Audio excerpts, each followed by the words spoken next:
तर तुम्हाला zero investment मध्ये करायचं आहे ना, समजा जर मी डेकोरेशनवाला आहे, माझ्याकडे जर डेकोरेशनचं गोडाऊन आहे, सामान आहे आणि मॅडम नवीन आलेत, तुम्ही इव्हेंट मॅनेजर आहेत, तुम्ही क्लायंटकडे जावा, फोटो दाखवा, माझ्याकडे हे अवेलेबल आहे, काम मी करणार, नाव तुमचं असतं, पैसे लागले का? फक्त 500 रुपये लागते व्हिजिटिंग कार्ड प्रिंट करायला तुमचे. त्यामुळे म्हणतो मी की इव्हेंट हे झिरो इन्व्हेस्टमेंट वरती सुरू होऊ शकतं. बलून डेकोरेशन वाले 2,500-3 हजारापासून रिंग असते, 1-1.5 हजारापासून रिंग असते.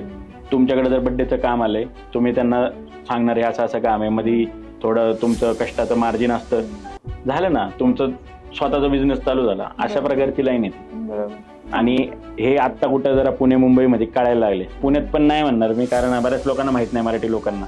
फक्त ज्यांचं डेस्टिनेशन वेडिंग 2 दिवसाचे होतात त्यांना आयडिया आहे. पण हे जर सेकंड टियर सिटीज मध्ये जर गेले, आपलं छत्रपती संभाजीनगर, कोल्हापूर, सातारा, तिकडे जर एक्सपांड करायला ट्राय केलं तर नक्कीच म्हणजे होऊ शकतं ना. बरोबर.